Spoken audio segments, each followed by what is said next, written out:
বাসা থেকে বের হয়ে পড়লাম। এখন আছি আল ফারুক মোড়, আর ঘড়িতে সময় হচ্ছে এক্স্যাক্টলি 5:57। হ্যাঁ, 5:57। সরি, 5টা। কী ব্যাপার, আমার ঘড়ি উল্টাপাল্টা দেখাচ্ছে কেন? 5:03। আচ্ছা, যাই হোক, তো গন্তব্য হচ্ছে দৌলতপুর যাব, বাট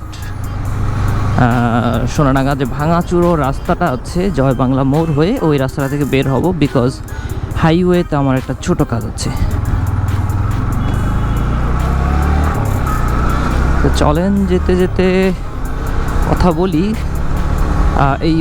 যে এইখানে একটু ক্রাউড থাকে, এই জায়গাটাকে অ্যাভয়েড করতে পারলে মনে শান্তি লাগে। সত্যি বলতে জ্যামজট কার ভালো লাগে?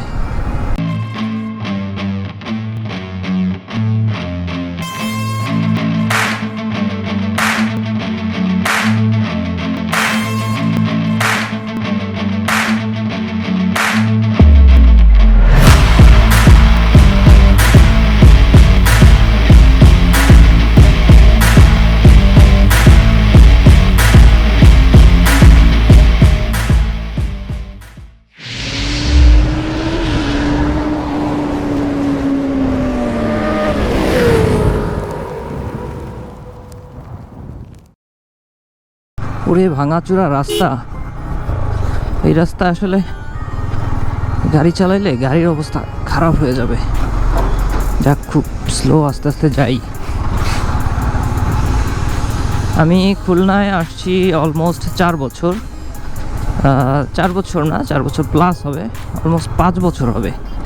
তো এর মধ্যে আমি এই রাস্তাটা 1 বছর ভালো দেখছিলাম, এরপরে আর এখন পর্যন্ত ইট দিয়ে চালাচ্ছে।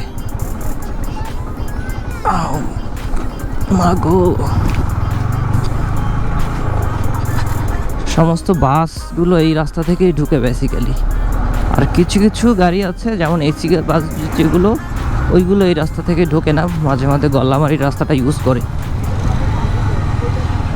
আর গভীর রাতে আর হচ্ছে একদম সকালবেলা যে ঢাকা থেকে বা দূরপাল্লার যে নাইট কোচগুলো আছে, ওইগুলো আসলে ভালো রাস্তাটা ইউজ করতে পারে, কারণ তখন আর শহরে ক্রাউড থাকে না।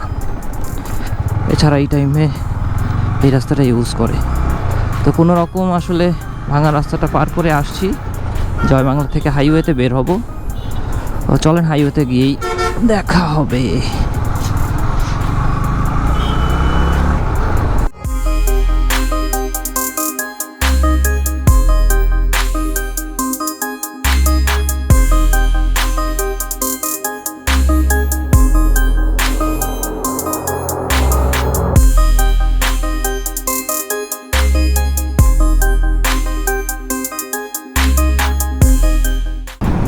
ওয়াও, ডান পাশে দেখছেন সব কাশফুল। আরে মেয়ে মানুষ দেখলে তো পাগল হয়ে যাবে।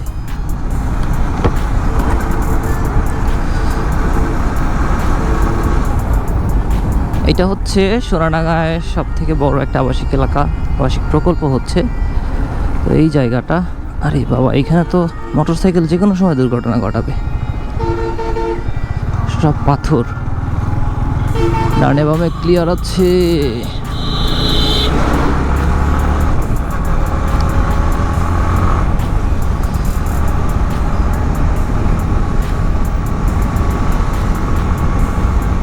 আমি আমার ক্যামেরা অ্যাঙ্গেল নিয়ে আসলে খুব বেশি চিন্তিত থাকি প্রায় সময়, কারণ কখনো কখনো আমার ককপিট দেখা যায় তো রাস্তা দেখা যায় না, রাস্তা দেখা যায় তো ককপিট দেখা যায় না। তো এই জিনিসটা আসলে বাইকারের ভিউয়ারদের জন্য একটু প্রবলেম। মানে বেসিক্যালি এই পজিশনে ভিডিও রেকর্ড করাটার কারণ হচ্ছে অরিজিনাল একটা ফিল দেওয়া। অনেকে আছেন ট্যুর করতে চান বা বাইক নিয়ে, বাইক লাভার আছেন কিন্তু বাইক কিনছেন না যে কোনো সমস্যার কারণে বা ইচ্ছেই করে না, বাট বাইক লাভার এই ধরনের ভিডিওগুলো তারা দেখে থাকে। তো এই জায়গাটাতে, এই পজিশন থেকে যদি ভিডিওটা রেকর্ড করা হয়, গাড়ি না চালিয়েও আসলে একটা ফিল নেওয়া যায়। বেশ কিছুদিন আগে এই রাস্তাটা একটু কাজ করাইছে, মানে রাস্তায় প্রচুর পরিমাণে ভাইব্রেশন হচ্ছে, রাস্তা থেকে বেশ শব্দ দূষণ হচ্ছে। যখন গাড়ি যায়, টায়ার আর রাস্তার যে ঘর্ষণের ফলে হচ্ছে বেশ ভালোই সাউন্ড হয় এবং এটা অনেক দূর পর্যন্ত যায়। তো এইটা করছে, এটা একটা এক্সপেরিমেন্ট ছিল। খুলনা থেকে যশোর হাইওয়ের কিছুটা জায়গা পর্যন্ত এটা করা হয়েছে। তো যখন এটা করা হয় তখন হচ্ছে বেশ কিছু অ্যাক্সিডেন্ট করছিল, কারণ যে পাথরটা দেওয়া হয়েছে এবং ওই যে আলকাত্রা না পিস বলে, তো ওইটা দেওয়া হয়েছে, এই দুইটা জিনিসের মিশ্রণটা সঠিক ছিল না, যার কারণে খেয়াল করলে দেখা যায় রাস্তার কিছু কিছু অংশ একদম এখন অলরেডি উঠে গেছে। যদিও এটা অলমোস্ট 6 মান্থ হয়ে গেছে। তো মূল কাহিনী হলো সেটা না, সেটা যেটা বলতে চাচ্ছি সেটা হচ্ছে বারবার শুধু দুর্ঘটনা ঘটতেছিল এই রাস্তাটায়। প্রচুর পরিমাণে নুড়ি পাথর ফালায় রাখা হয়েছিল এবং এই জিনিসটা অনেক দিন ধরে ফালায় রাখা হয়েছে, যার কারণে একটার পর একটা দুর্ঘটনা ঘটতেই থাকছে। ইভেন গতকালকেও একটা অ্যাক্সিডেন্ট হয়েছে, যদিও রাস্তার জন্য না, রাস্তায় এই ধরনের ভ্যান গাড়িগুলোর জন্য। এইটা বেসিক্যালি হাইওয়ে। এই হাইওয়েতে আসলে কোনো যুক্তি নাই 3 চাকার যানবাহনগুলো চলা। 3 চাকা বলছে এই কারণে, বাংলাদেশে যতগুলো 3 চাকার বাহন আছে সবগুলোর একটাতেও সেফটি নাই, ব্রেকিং কন্ট্রোলিং কিচ্ছু নাই। জাস্ট কোনো রকম চালানোর জন্য, আয় রোজগার করার জন্য এটা করা হয়েছে। এখন আমি বলছি না এগুলো তুলে ফেলাই উচিত, কারণ তুলে ফেললে আসলে এরা কি করে খাবে। রিসেন্টলি কয়েকটা ঝুট মিল বন্ধ হয়ে গেছে খুলনার। তো এই জুট মিলগুলোতে কিন্তু হাজার হাজার মানুষ কর্মরত ছিল। তো তাদের আয়ের পথ বন্ধ হয়ে যাওয়াতে তারা এইগুলো আর কি আয়ের করার জন্য একটা পথ খুঁজে নিয়েছে ডান পাশে। ছোটবেলা হইলে এই নিয়ে খেলা করতাম, এখন কি খেলা করার বয়স আছে? সত্যি বলতে ছোটবেলায় এই কাশফুল নিয়ে অনেক খেলাধুলা করছি। ঝামেলা হইতো একটা, সেটা হচ্ছে কানের ভিতরে ঢুকে যাইতো খেলাধুলা করতে করতে, আর রাতের বেলায় কানে ব্যথা, কানে যন্ত্রণায় চিল্লাপাল্লা করতাম। এটা ছোটবেলার কথা। জায়গাটা ছিল চট্টগ্রামের খাগড়াছড়ি। তো ওই দিন এখন আর নাই আসলে, এখন বড় হয়ে গেছে, এগুলো নিয়ে খেলা করার সময় নাই। মোস্তফা মোড়, এখান থেকে একটা শর্টকাটে খুলনা ঢোকার রাস্তা আছে, এটা বয়রা যাওয়া যায়। প্রয়োজন হলে এদিকে আসি, প্রয়োজন না হলে হাইওয়েটা ইউজ করে সোজা চলে যাই। যদিও আমি এই মুহূর্তে আমার গন্তব্য হচ্ছে অফিসে, মানে দৌলতপুর। হাইওয়ে ধরেই যাচ্ছি কারণ আপনাদের সাথে কিছুক্ষণ একটু পটর পটর করব। অনেক দিন ধরে রেগুলার ব্লগ আপলোড করা হচ্ছে না। রেগুলার ব্লগ বলতে আমি মানে লাইফস্টাইল নিয়েই বেসিক্যালি আমার এই ব্লগ।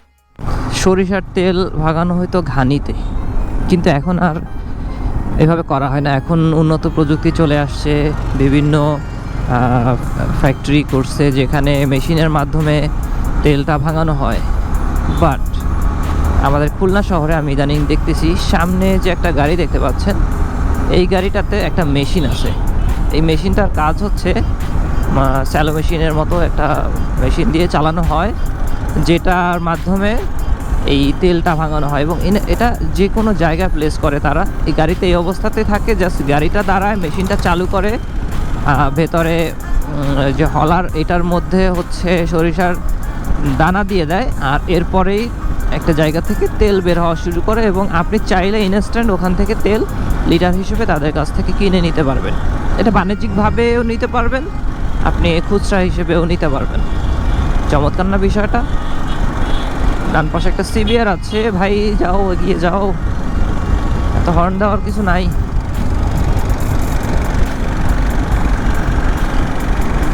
আমি যেই রাস্তাটা থেকে ডানে ঢুকবো ওইটার কাছাকাছি চলে আসছি, মানে আরংঘাটা। তো এখান থেকে আমি ডানে ঢুকবো। এই যে এইখানটার মধ্যে স্মুথ ছিল রাস্তাটা। 12টা বাজায় দিছে এক্সপেরিমেন্ট করতে গিয়ে।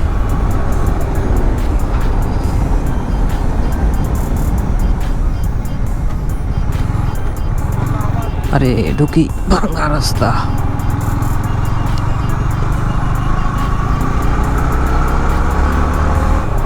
যেটা বলতেছিলাম, বড় কিছু পাওয়ার জন্য আসলে ছোট ছোট কিছু শখ বা স্বপ্ন ত্যাগ করতে হয়।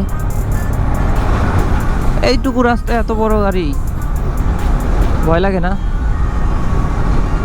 তো আমি সম্ভবত খুব শীঘ্রই আমার এই বাইকটাকে আমি সেল করে দেব। সেল করে দিয়ে কি করব আমি এখনও জানি না। কিছুদিন বাইক ছাড়া চলার ইচ্ছে করতেছে, দেখি এখন কি করা যায়। আর বড় স্বপ্ন, হ্যাঁ বড় স্বপ্ন না, আসলে বেসিক্যালি লাইফের ব্যাপারে একটা বড় সিদ্ধান্ত নিতে যাচ্ছি। আমি জানি না সঠিক হবে কি না, কিন্তু যে কোনো জিনিসের স্বাদ বুঝতে হলে টেস্ট নিতে হয়।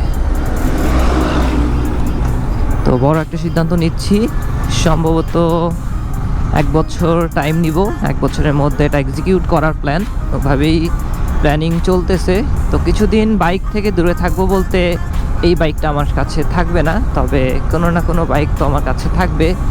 সেটা সময় হলে দেখতে পারবেন, ব্লগে দেখতে পারবেন, মাঝে মধ্যে অবশ্যই ব্লগ পাবেন।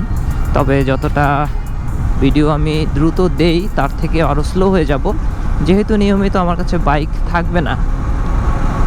আর হ্যাঁ, R15 এমটা মাঝে মধ্যে আমার কাছে দেখতে পারেন, যদি আমার হাতে থাকে সেক্ষেত্রে আমি টুকিটাকি ভিডিও করব।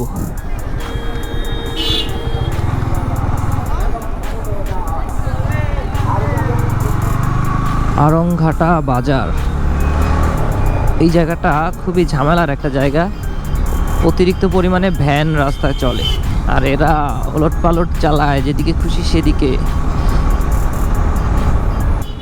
জ্যামজট লাগার একটা মানে উত্তম জায়গা, সব সময় লাগানো থাকে।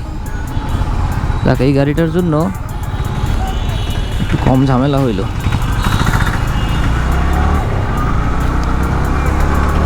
যাই হোক, আগাইতে থাকি। 1-1.5 মিনিটের মধ্যেই সম্ভবত অফিসে পৌঁছায় যাব।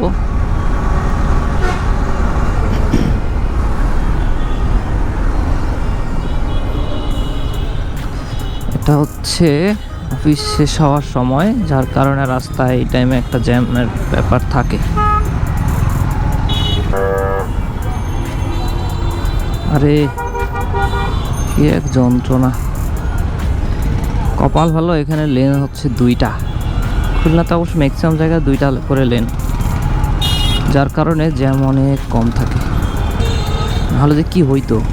এই যে যত গাড়ি দেখতেছেন, আসলে যাত্রী কিন্তু এত না, ম্যাক্সিমাম গাড়ি হচ্ছে খালি চলে, 1-2জন যাত্রী নিয়ে তারা মুভ করে। আচ্ছা, গাড়ি কি পার্ক করতে পারবো? ইয়েস, জায়গা আছে।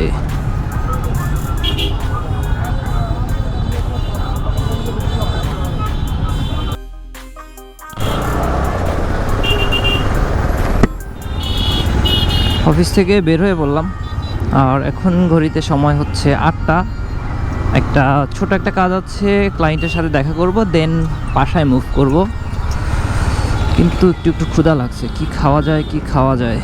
স্ট্রিট ফুড তো খাওয়া যাবে না, যেহেতু সারাদিন বাইরে এটা সেটা খাওয়া এমনিতেই হয়। তো গ্যাস্ট্রিক যত কমায় রাখতে পারি।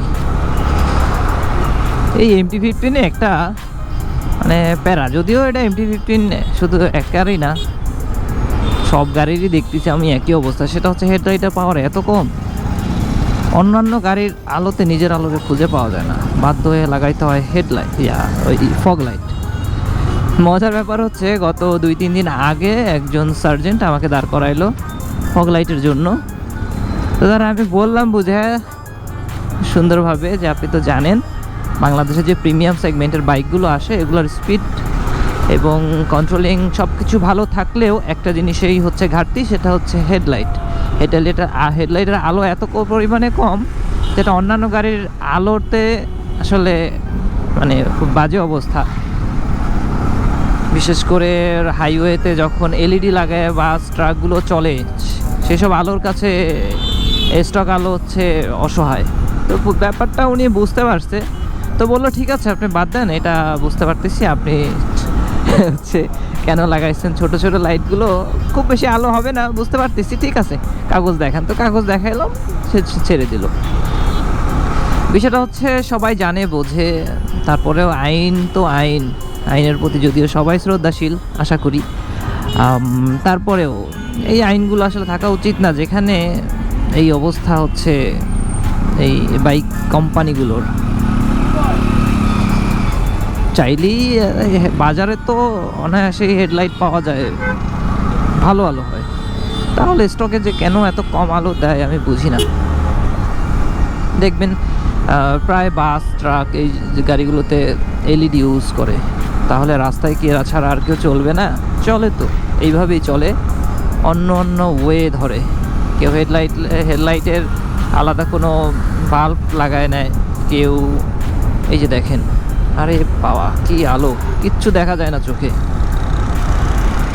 সত্যি বলতে আমার যদি ফগ লাইটটা না থাকতো সেই ক্ষেত্রে আমি এখন ব্রেক করে পাশে চেপে আসতাম, কারণ আমি তো দেখতে পাচ্ছি না কিছু। আমি হেডলাইটটা ফগ লাইটটা নিভাই দিচ্ছি, দেখেন তো কিছু দেখা যায় কি না? কিচ্ছু দেখা যাচ্ছে না। শীতকাল যখন আসবে, যখন হচ্ছে কুয়াশা থাকবে, এই দেখা যাচ্ছিল না, জ্বালাই দিই।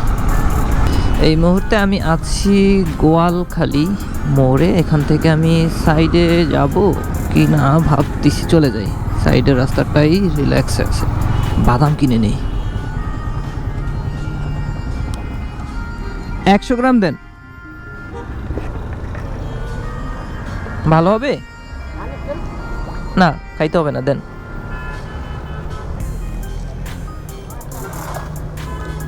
কয় টাকা জানো? হ্যাঁ 100 গ্রাম।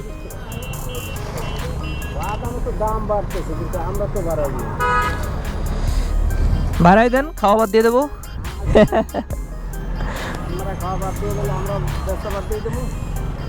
তারপরে তারপরে কি করবেন?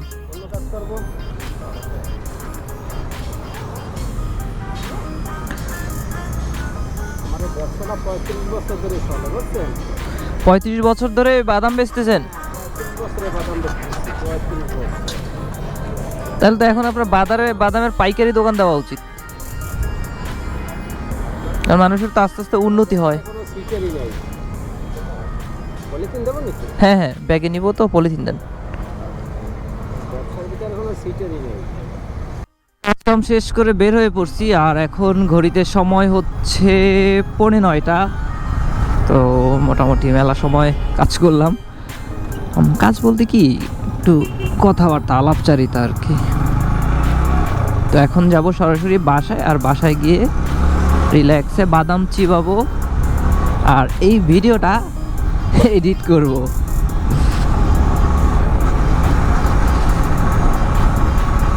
আর আপনারা যখন ভিডিওটা দেখছেন তখন হয়তো সকাল 9টা।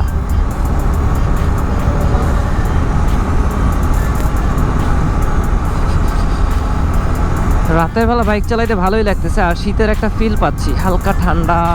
সকালবেলা একটু কুয়াশা দেখা যায়, বিশেষ করে রাত 11টা বা 11:15 এইরকম টাইমে যদি বের হন, রাস্তায় কিছুটা কুয়াশা দেখতে পাবেন। ওরে বাবা, এখান থেকে তো রাস্তা আবার দিছে বাইপাস করে। ঠিক আছে, যাইতাছি। এখান থেকেও আটকায় দিছে, খুব বাজে লেভেলের স্পিড ব্রেকার এইগুলা। যাই হোক, রাতের বেলা আসলে খুব বেশি কিছু দেখা যাচ্ছে না, আর দেখানোর কিছু নাইও। এটা ছিল আজকে ডেইলি লাইভ ব্লগের একটা পার্ট। তো ভালো থাকেন। বাই দ্য ওয়ে, এখনও কিন্তু অনেকেই সাবস্ক্রাইব করেন নাই, দ্রুত সাবস্ক্রাইব করে বেল বাটন চেপে রাখুন, কারণ পরবর্তী ভিডিওটা নতুন কিছু আসতে চলেছে। So till then, take care and good bye.